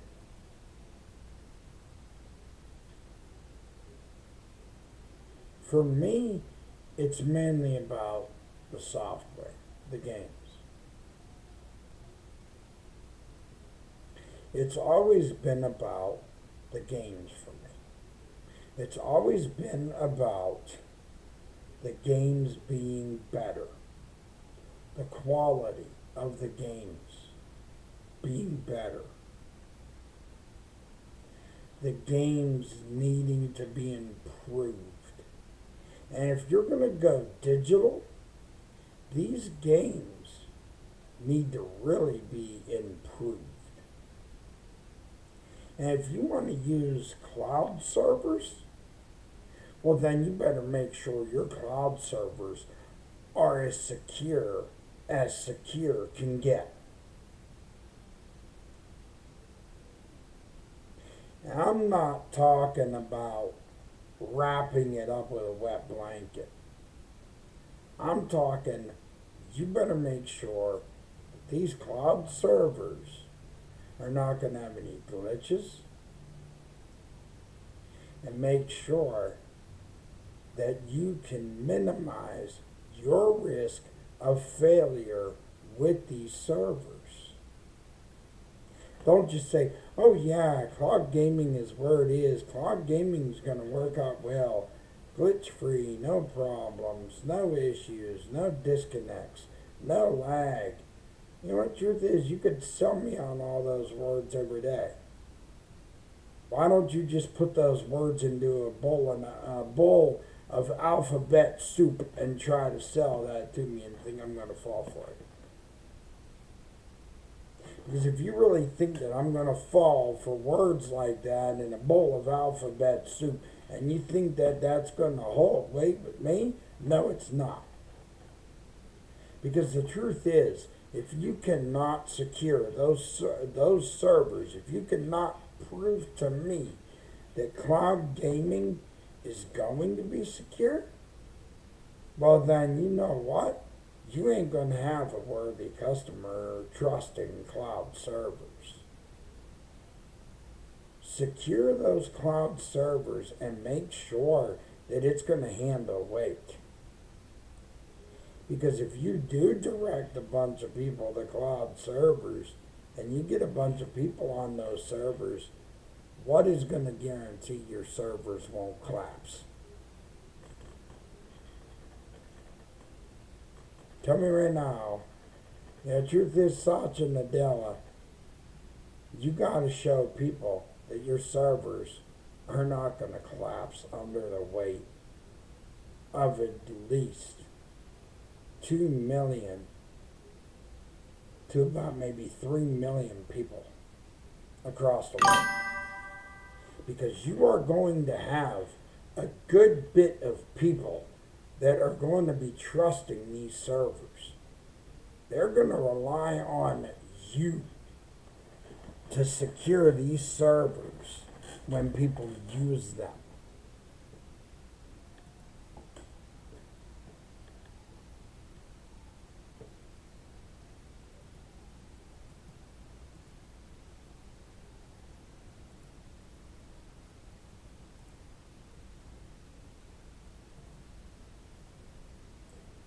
So that's the thing. You are going to have a lot of people putting their faith and their trust in that. Especially if you got these people that choose to play without having an Xbox. Think about the amount of people. Those that will still want to play even beyond the release of the Helix. Think about the crowds of people. You'll have to secure that server for a good bit of people. And I'm not talking small crowd. I'm not talking, I'm not talking just a few hundred people. It's more like a few thousand people that you're going to have on this. And that doesn't even count what kind of games that are going to be done on there. The size of the games that are going to be played on those servers. Boy, oh boy, Satya Nadella, you really don't know what you're in for. Even Amy Hood. Neither one of you guys are really know what you're in for if you get too many people and those servers ain't solid enough. Because you'll have your complaints right there. But of course, my ranting again, but it's how I feel. Because look at how many issues there are in servers every day right now. How some servers collapse under weight. And how people at times are getting kicked off of these servers that are in existence right now. Like when you think about the amount of people that are on servers, and these are secured servers. I've gone on Grand Theft Auto 5 online and I've played on there, and there's times when I'm not even getting blown up, shot, or taken down. There's times I just instantly get booted from a server out of nowhere.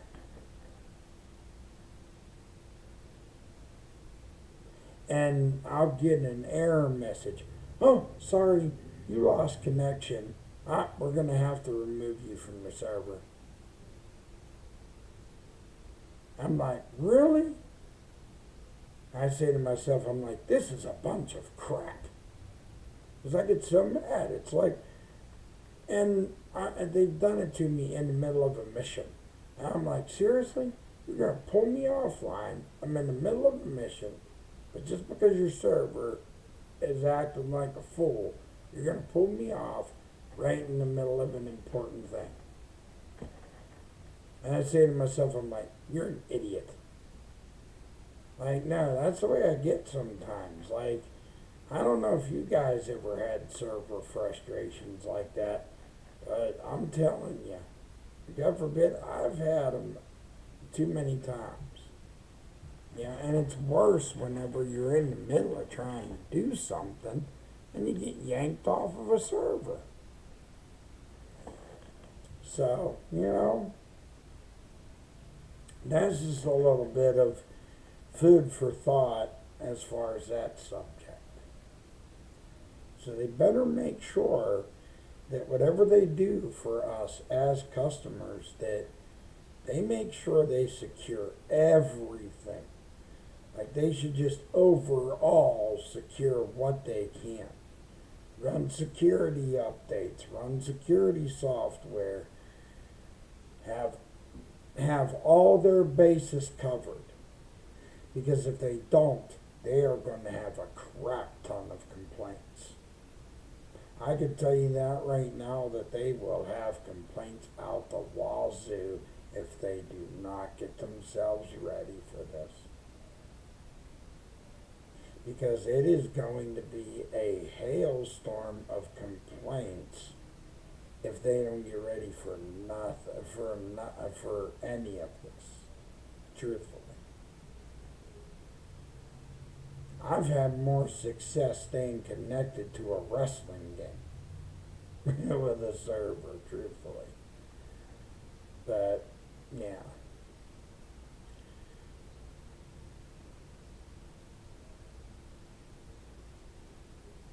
I mean, not that I'm not looking forward to everything, but it's just those little things that they have to consider nipping stuff in the butt. And if they don't, they're going to see. They will realize that if they don't monitor or nip these little problems in the butt, that they're going to have problems, they're going to have issues. And it's not going to be pretty for them because, let's face it,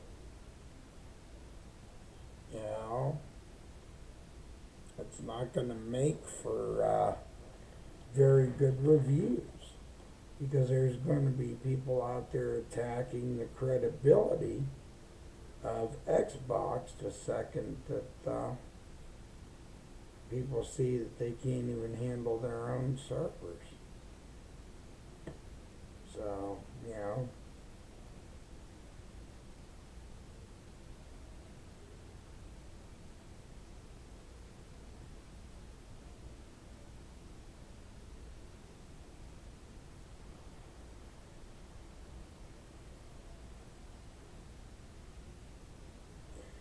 especially when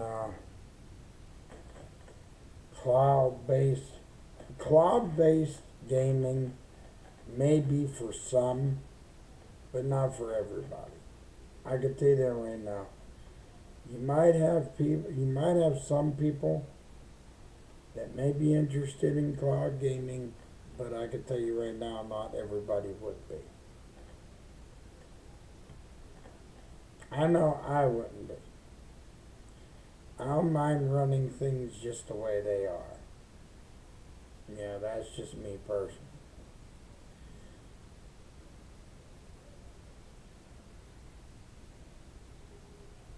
Trying to think of some other things too. I'm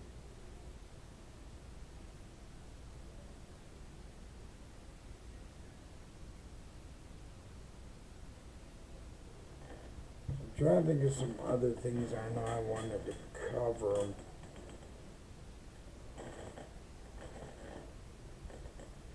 But I really can't think. I'm trying to think.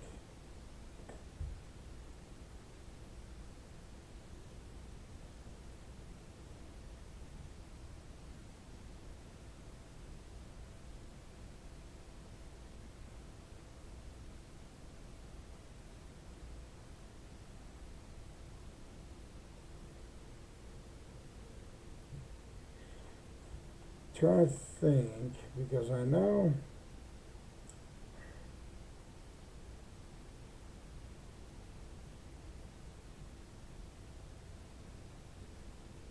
I don't know if anyone has heard, but I know that Xbox yanked back their deal they had with IOI Interactive. So I don't know if anyone's heard of that. That deal that they had with them, they actually took back that deal. So I guess that little deal they had with them, I guess they decided they didn't want to keep that. So I'm hoping that Hitman 4 comes to light soon, that more details drop for that. I'm also anticipating for Division 3.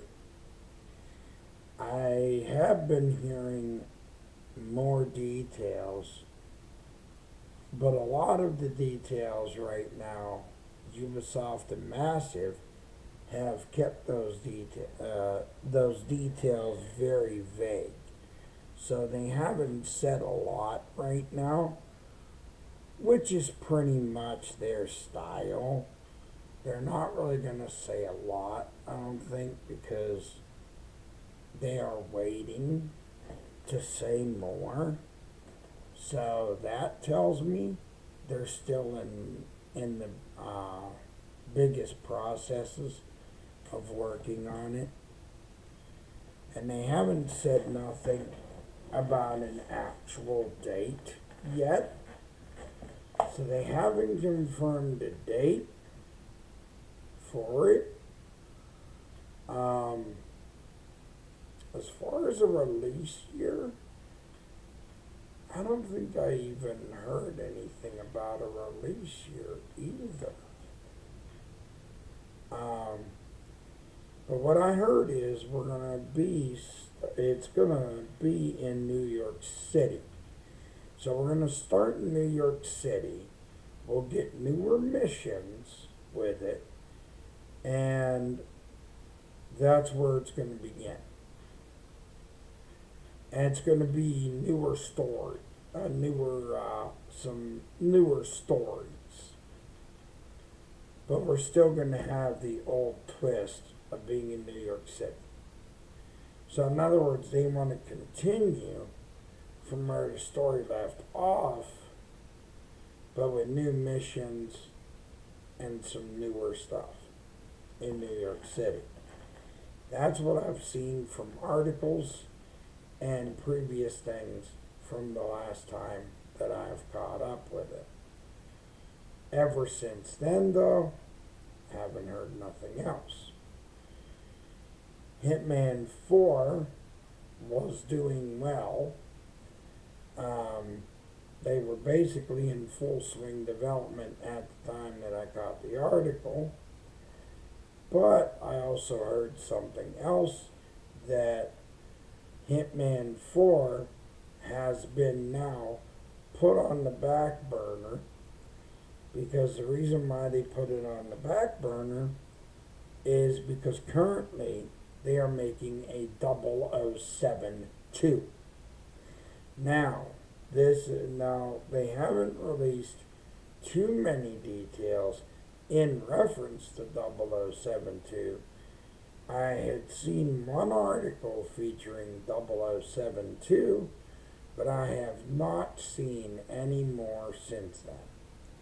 So I have not seen any other articles since that one article that I seen that one day, but that was it. And it was featuring the young James Bond, of course, the original, the young James Bond was featured, but I have not seen anything else since then. So I will keep you posted, though, and I will tell you what's going on once more details emerge. I have no idea, though, until more details, come out about it. So, because, even if it's not a game I'm going to play, it still has some good detail because it's done by IOI Interactive, who happens to be one of my favorite companies because they've worked on Hitman 1, 2, and 3. So I'm a huge fan, of IOI Interactive's work. So, they cook just as much as Ubisoft and Massive do. IOI Interactive is the same way. They're also a company that cooks really well too. So those are just pretty much some details that I have found out. So, but I have not heard much more on those things at all.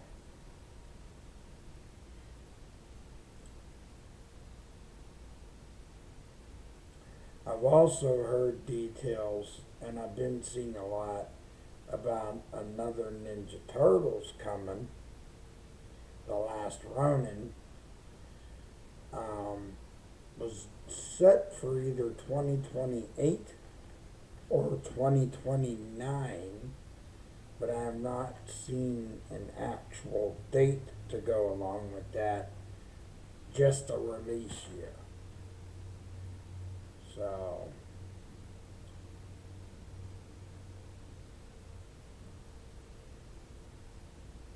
like I said, there's been a lot that has been circulating through media, but a lot of stuff has died off. Even a portion of stuff that was a rumor had died off. So, and the link that I have in the chat is also linked to my YouTube. That is for my merch that I have done for the channel, so that way I can continue to grow this channel. I mean, I'll grow this channel through viewers, but I also have merch with the logo from my YouTube, because I love doing this. You know, I love talking about video games, giving you guys announcements that I found off of articles that I've read, you know, things I've paid attention to, whether it's on my Facebook or Google, just anything that I've seen, anything that I think is really interesting. Major games, whether they're AA or AAA games that I feel as though that are good to put up on the channel. So I try my best to get what I can up on this channel for all of you. So I don't know what I'm doing tomorrow, because eventually I got some business I gotta handle. So yeah, like I said, it's been a heck of a year this year. Yeah, with all these games coming out, all this stuff coming out, I'm telling you, it has been a heck of a year. So, we have nothing to be ashamed of, not the way that this year's turned out.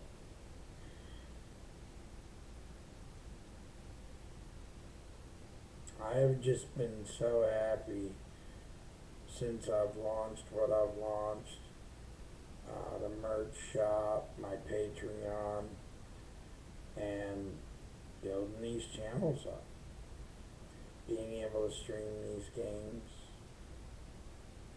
being able to grow viewership, building a community of my own, and talking about video games. Something I am passionate about and have loved for years. So, I'm excited and can't wait to see these games that are coming over the next few months.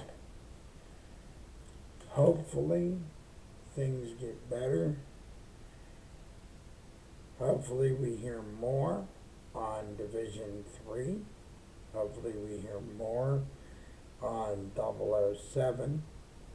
And hopefully we end up hearing more when it comes to Ant-Man 4.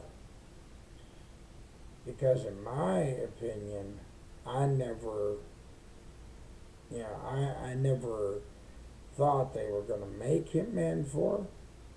Because for a while, I just never knew if they would. Because whenever they went all the way up to the third Hitman, I said to myself, I'm like, are they actually going to try to make a Hitman 4? And I'm like, how would they go about doing this if they were going to make a fourth Hitman? And I'm sitting and I'm doing gaming and stuff like that. And then it was this one day, out of the blue, I picked up my phone. I looked on my Facebook page.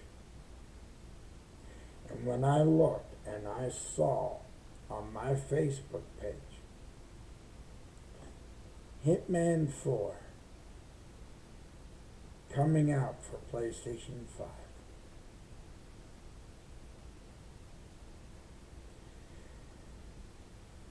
And then another article come out the next day.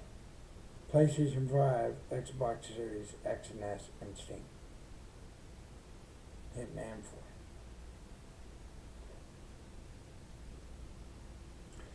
And I'm like, I'll be damned. I'm like, how are they going to manage this one? How are they going to extend the story this time? You know, where are they gonna take the story this time? You know, where do we go from here?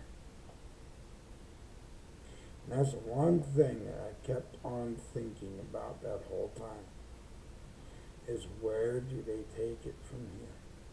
Where does the story go from here?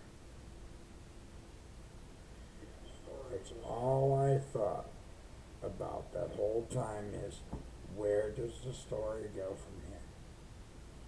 How are they going to continue this, and how are they going to make it happen? Is all I was thinking. See, that's what I love about these games, is when they end certain games on cliffhangers, and you don't see sequels for a while, and then all of a sudden a sequel just pops up out of nowhere. You're like,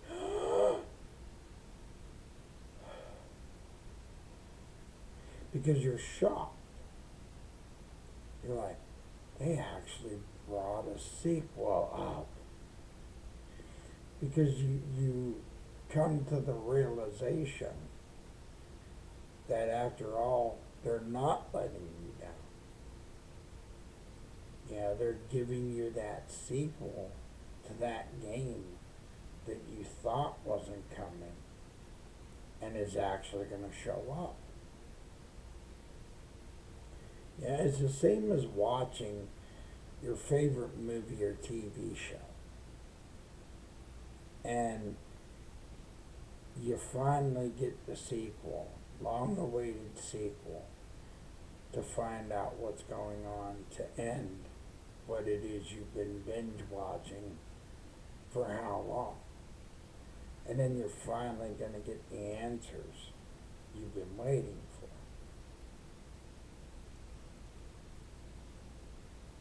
And it's because they finally gave you the sequel. And that's the way it is with games, the stories in the games, that even if you get to an end where a character's killed off in the story and they come back with another part to it where the story truthfully ends in the way that it's supposed to, that's how you get hooked to these games. Especially now. Especially when these games are so graphic, so highly detailed. That's how it draws you in. It makes you want to continue to be a gamer because of the fact of the way that it draws you in. That's what makes you become the gamer that you become, is because of the way that the story draws you in. That is why I love to do this. Not only that, sometimes I also play the games too, to where I can also point out things that could be better for games. Maybe mechanical wise, where games could get better. So the people know that make these games, ways they could improve them to make them better. But I also, like I said, for the story's sake of it as well. Because every good game also has its good story behind it. And that's exactly why I do this. Is because of the stories that come from these. That's what ended up making me so passionate about video games, is the stories that are told. It's the stories that is told through the video games that really capture everything for me. It makes it worthwhile to stream it, to put it up on my channels. I'm looking forward to many other opportunities to keep doing this, to keep reaching my goal. Every day working hard to do whatever it takes.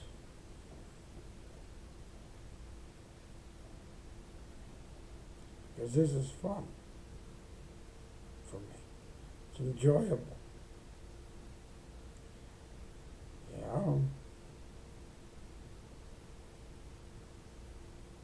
And when you think about it too, lots of people thought I was crazy for thinking this. But a video game, a story inside of a video game is also like a movie. Because the way that they build these games now, in some cinematic cutscenes, it makes it feel like a movie. And that's only because of what they can do now, to where you don't even know if it's a game or if it's a movie, because of the cinematic cutscenes as the actors do their thing and play their parts. It makes you feel like you're actually in a movie. And that is just how crazy it makes you feel. Which is really, really something. Of how it can transport you and make you feel like you are in the world with those characters. That's what gaming does for me.